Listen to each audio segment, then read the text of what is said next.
Today we're going to continue with our study in the book of Jude, and the more we go into it, the more I'm learning too. And in our previous study together, we considered how God took Israel from the bondage of slavery and under his own guidance brought them into the promised land. Moses, their visible leader, received instruction for them that came directly from God. But in spite of the wonderful evidences the people received that God was working in their behalf, they continually murmured and rebelled. And thus God gave positive evidence that he ruled in the heavens because he kept doing miraculous things for them. Again and again, though, they rebelled, and this rebellion was eventually punished with death. Only two of those who as adults left Egypt ever entered the promised land. And because of the rebellion of the people, the wanderings of the people of God were extended in the wilderness until the rest were buried in that wilderness. And today, Satan is using the same devisings to introduce the same evils that existed then, and his efforts today are followed by the same results that in the days of Israel laid so many people in their graves. Our scripture reading today was taken from Revelation 12, verses 7 through 11, informing us of a war in heaven resulting in Satan and 1/3 of the angels being cast out to this earth. In our studies in Jude, which is where we're at, we find in verse 6 of Jude 1 there, he tells us that those angels which kept not their first estate, but left their own habitation, he has reserved in everlasting chains under darkness unto the judgment of the great day. And as I've mentioned previously in Peter, we find a parallel to what goes on in Jude. And in 2 Peter 4, Peter says, "For if God spared not the angels that sinned, but cast them down to hell and delivered them into chains of darkness to be reserved unto judgment." You see, friends, Satan and his rebellious angels chose to doubt and to distrust God's love and justice. And as a result of their rebellion, they were cast out of heaven. This rebellion is recorded to be a lesson to the universe through all coming ages, a perpetual testimony to the nature and to the terrible results of sin. Among the inhabitants of heaven, Satan was the most honored of God, the highest in power and glory next to Christ. But before his fall, Lucifer, who was the son of the morning, was first of the covering angels, holy and undefiled, stood at the very side of the throne of God, covering it with his wings. But Satan allowed jealousy to arise. Little by little, he began to indulge the desire for self-exaltation.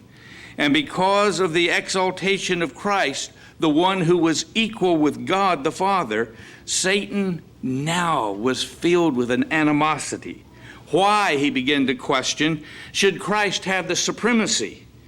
Why should he be honored above me?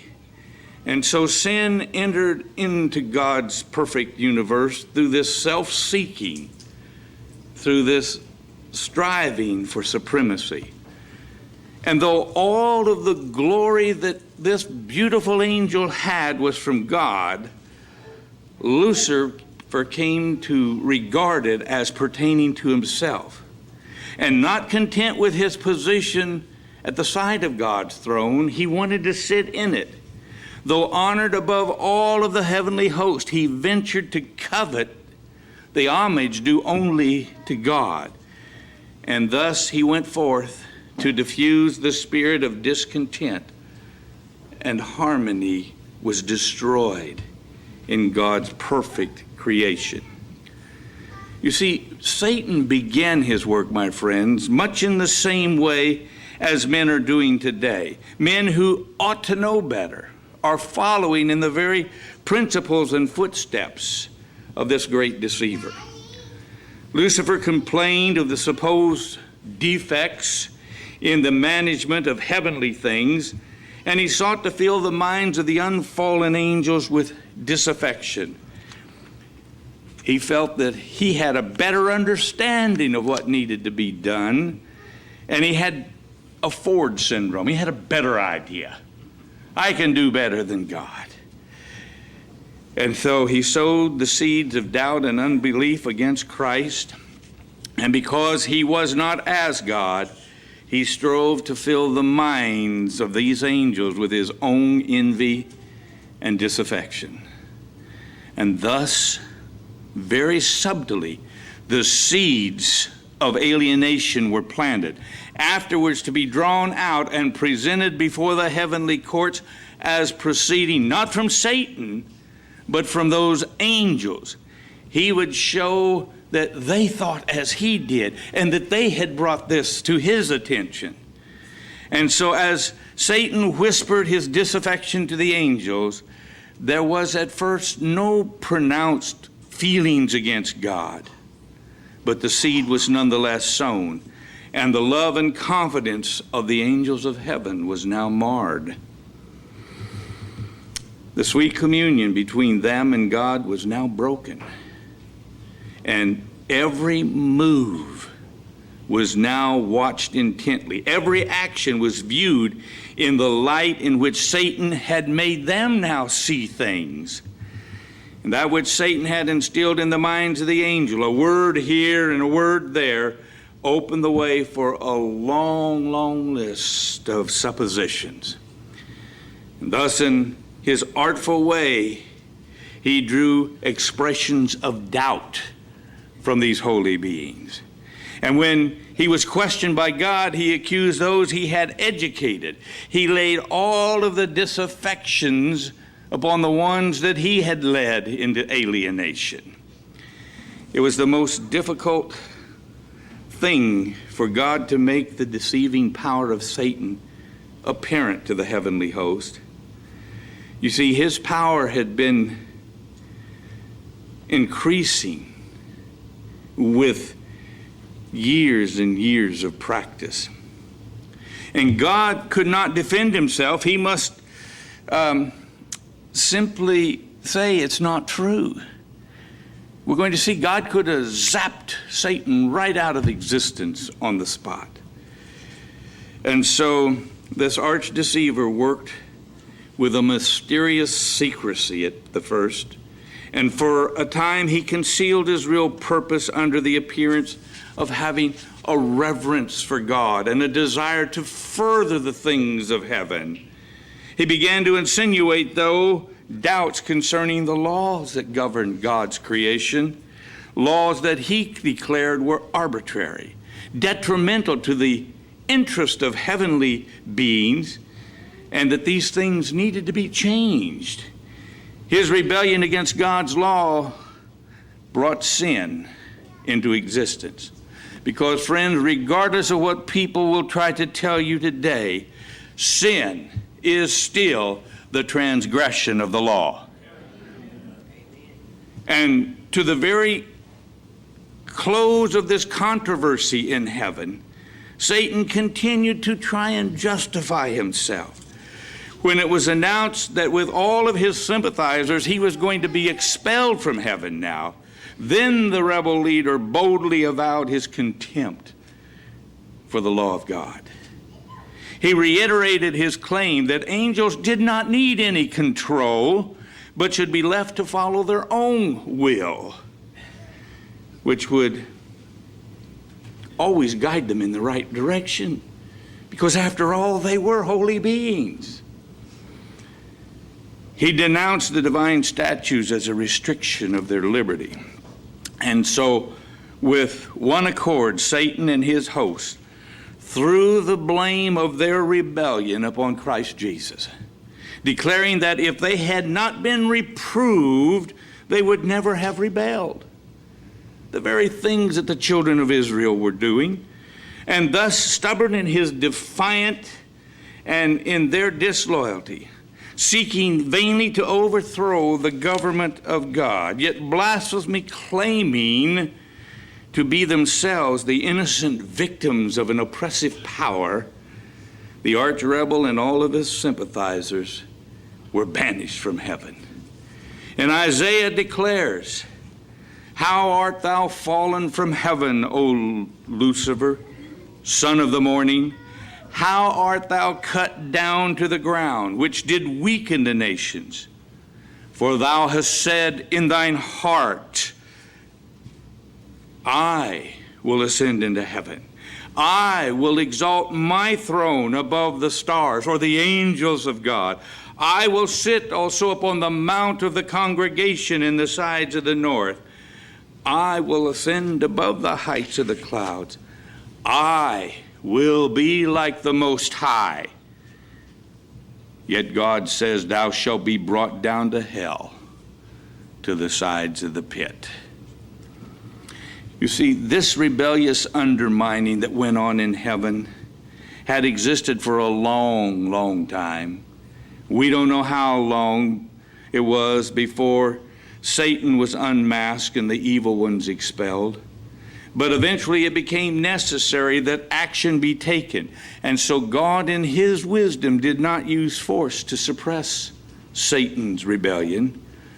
Such measures would have aroused sympathy for him, strengthening his rebellion rather than listening to God and turning away from the rebellion.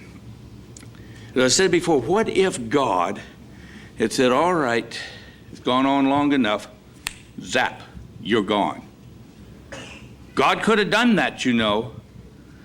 By the word of the Lord were the heavens created. God didn't have to even form man out of the dust of the earth. God could have spoken and we'd have popped right up from a anthill if necessary. But there was such a relation God wanted that he stooped down. And like Gene Chandler said a long, long time ago, he took 100 pounds of clay. Some of us, he took a little more. And he made man. And my friends, had God zapped him out of existence, can you imagine what the other angels would have said? "Whoa, did you see that? Boy, Lucifer was right. We better toe the line or we're going to get zapped too." There would not have been a following of God out of love, but out of fear. Satan would have been declared right, even though he was gone. And it would have spread even worse. You see, if God had at the outset punished Satan's rebellion, many, many more would have looked upon him as one who had been dealt with unjustly. And so it was necessary for him to have time and opportunity to develop his false principles. And that's exactly what had to happen. When I've spoke on this subject of the rebellion in evangelistic meetings, if my wife's not around, I'll usually share a story. She's here today, but she's way back there and I'm way up here, so I'm going to share that story. You see, when we lived in North Dakota, I had a flower garden out in front of the house, and one day I'm out there working in the flower garden, thinking I'm out there all by myself. You know, there's nobody around, it's quiet, birds chirping, and I'm pulling these little weeds out, and all of a sudden I went to pull this weed, and my wife yelled at me out the kitchen window like that, scared me to death. "Joe, don't bother, don't pull that." Well, in as much restraint and self-control as I could arrive at that point, I said, "What are you yelling at me for? Don't pull that, that's one of my flowers." I said, "No, it's not, it's a weed. It's one of my flowers, Joe." Mary, it is a weed. Believe me. No, it's not. It's a flower. At that point, I knew it was useless. Whether it was a weed or a turnip, it was a flower to her. So I left it alone. 3 or 4 days, something like that later, I'm out there again and I see this flower. It wasn't a flower. So what do? I go ring the doorbell. Mary comes to the door and I said, come here a minute, I want to show you something. She came out and I said, isn't that a pretty flower there? She said, that's not a flower, that's a weed. I said, I told you so. You see, the weed had to grow until there was no doubt in anybody's mind that Satan was a rebel. And so this had to go on. And if God had the outset punished Satan, it would have been a horrible result. However, the rebellion of this glorious being was so subtle that it could not be made to appear before the heavenly universe as a thing that it really was. And so there was war in heaven. People have asked me, what kind of war? Never seen one like that before. I can tell you what kind it wasn't. They didn't have tanks and AK-47s, M16s, M1s, or any of those type of weapons. They didn't even have a nuclear bomb. Didn't need one. If God wants a nuclear bomb, he would simply say, atom explode. Not atom, atom. Okay? It was a war, a spiritual warfare that was going on, a rebellion, an opposition between righteousness and unrighteousness. And then the end result was God cast him out. I don't think he had to open the door to throw him out or anything else. But somewhere back there beyond Orion, the devil was cast out and not allowed back. The sad thing is he was cast out to this earth. It left God as supreme ruler. No more opposition up there because the third of the angels that were with him went with him or came with him to where we are. He came to this earth.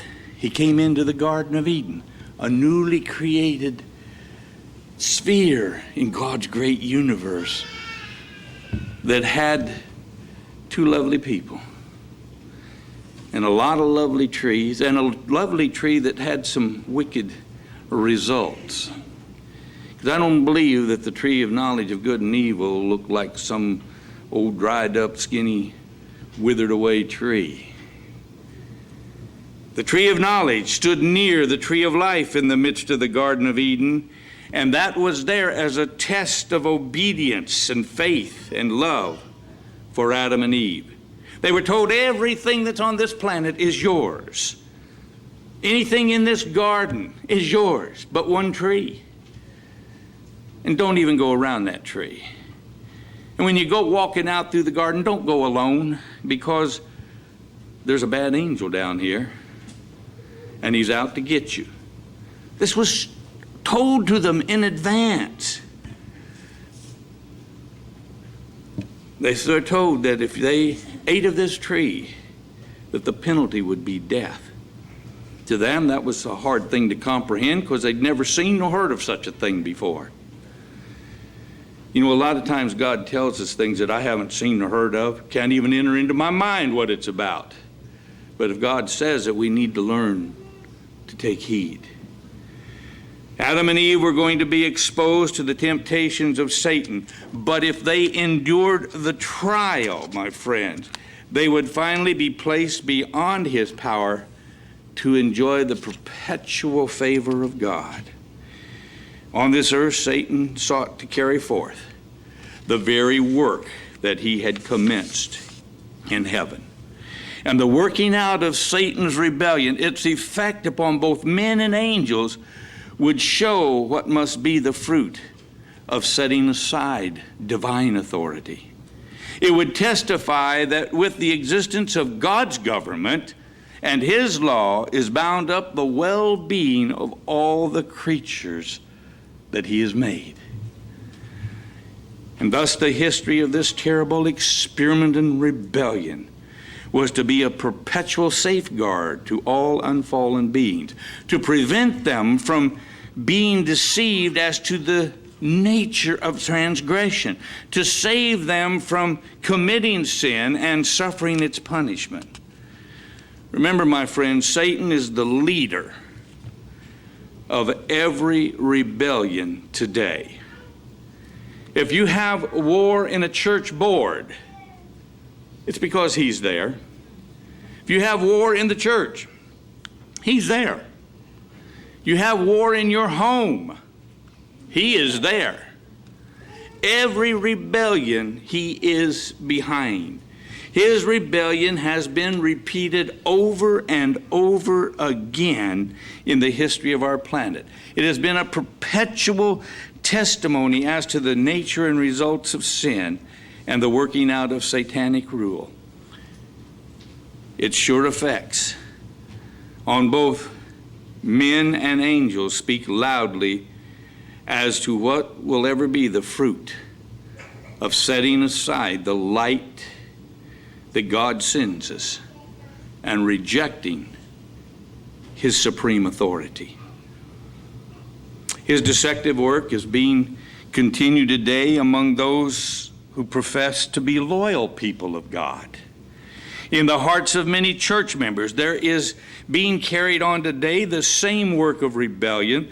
The artful foe has found a place in many hearts that should have no room for the corrupt, selfish, ambitious principles that are being promulgated today. Faithfulness and submission to God, my friends, has well nigh become a thing of the past. And the result is injury and weakness to the church and a lukewarm condition that we are struggling with. For years, the enemy has been seeking to bring false theories into the churches. And God alone can help us to both meet and oppose this onslaught successfully. The same spirit that prompted rebellion in heaven still inspires rebellion on earth. And Satan has continued with men the same policy that he pursued with the heavenly angels. And his spirit now reigns in the children of disobedience, the children of darkness, Peter says. Consider, does not reproof of sin today still arouse hatred and animosity? If you don't think it does, try to reprove sin sometime. Try to point out sin. You see, when God's messages of warning are being brought home to the conscience, Satan still leads men to try and justify themselves and to seek sympathy from others in their course of sin. And it's sad that they can always find the sympathizers who will go with them, not realizing that they are on the downward way to perdition. Instead of correcting their errors, these people excite indignation against the reprover, and as if he were the one that was responsible for all of the problems. From the days of righteous Abel, who died for standing for righteousness and obedience to God, all the way down to our very time, such is the spirit which has been displayed toward those who have dared to condemn sin. In the banishment of Satan from heaven, God declared his justice and maintained the honor of his throne. But when man sinned, through yielding to the deceptions of this apostate being, God gave an evidence of his love by yielding up his only begotten Son to die for us. In the atonement is revealed the character of God in brighter rays than anywhere else. The mighty argument of the cross demonstrates to the whole universe that the course of sin which Lucifer had chosen was in no way chargeable upon the government of God. Oh, my friends, how far above comprehension is the magnitude of his wonderful mercy and love. If only we as human beings might consider what will be the results of our ingratitude to him and of our disregard of the infinite gift of Christ to a fallen world. You see, if we continue to love transgression more than obedience, the present blessings and the great mercy of God that we now enjoy but do not appreciate will finally become the occasion for our eternal ruin and damnation. When it is too late, my friends, many of God's remnant will awake to see and to understand what it means to be without God, without hope. Then they will realize that they have lost all by choosing to be disloyal to God and to stand in rebellion to his revealed will. Remember, my friends, Satan is not seeking, or he is seeking to permeate every church within the remnant with his spirit. And he is accomplishing this at an alarming rate today.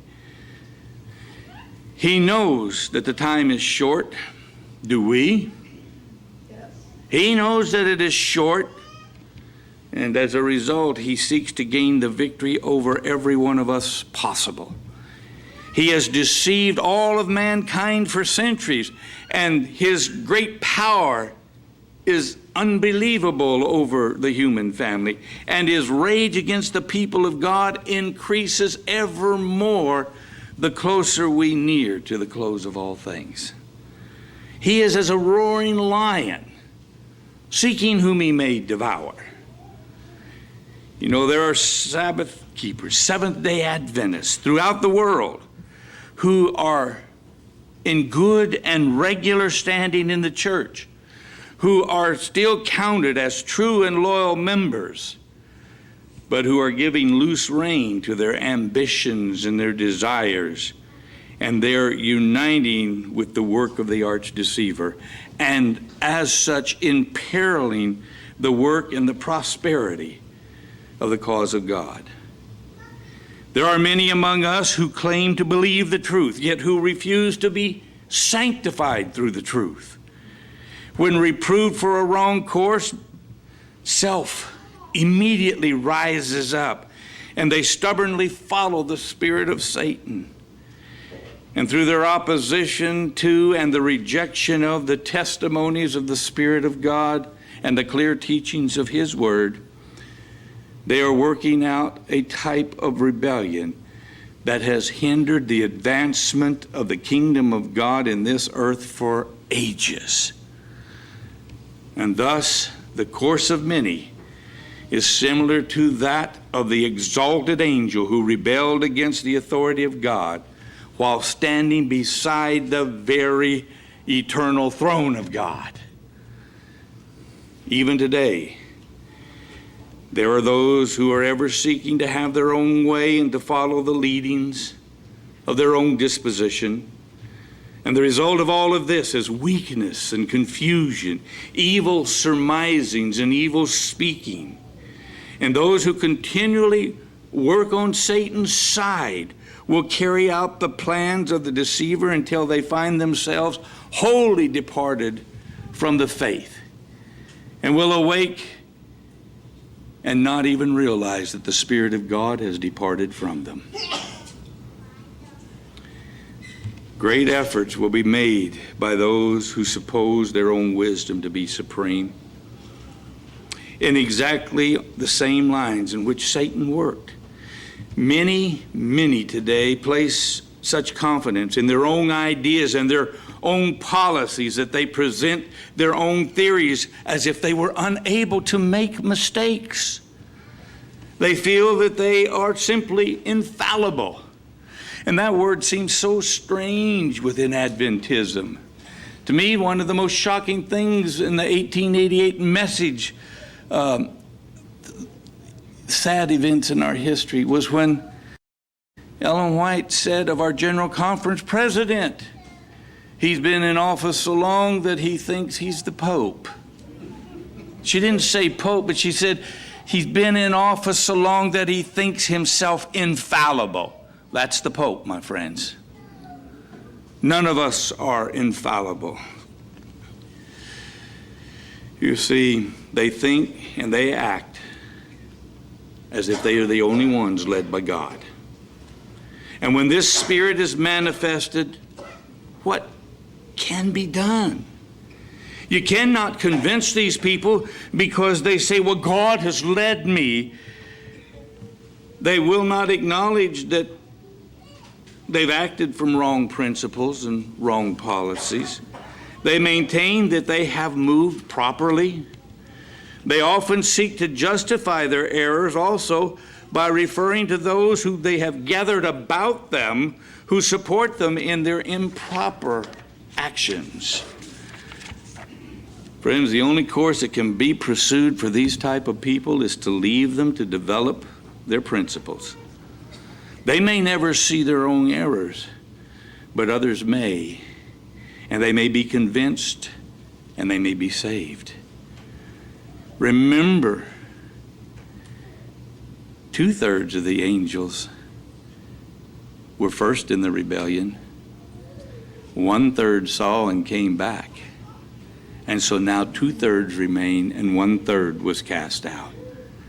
You see, when a person today is elected to a position of trust, to preside over important matters, large and broad, or of interest of less consequences, but still important, Satan stirs up the minds of those who are selfish, who are not consecrated to God's service, do not have an eye single to the glory of God. So it is an irrefutable fact that the same spirit that prompted rebellion in heaven is at work in our churches today. And we are living in the last days of this earth's history, and Satan is making determined efforts to subvert the mind.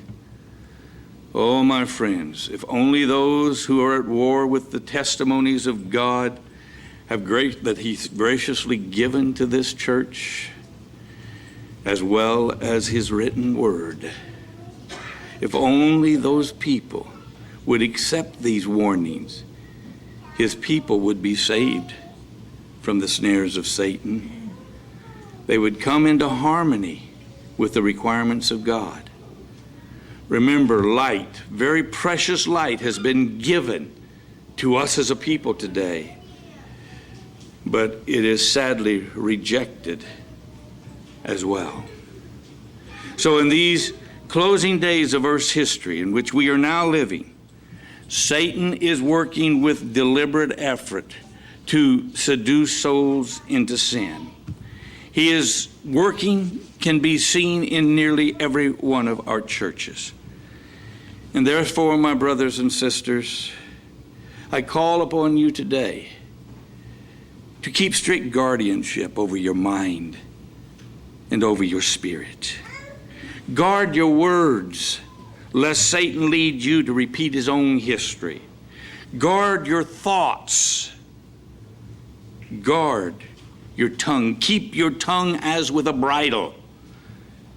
Keep your thoughts upon the word of the living God. And in the words of the apostle, cast not away, therefore, your confidence, which has great recompense of reward. But as Jude said, earnestly contend for the faith that was once delivered unto the saints.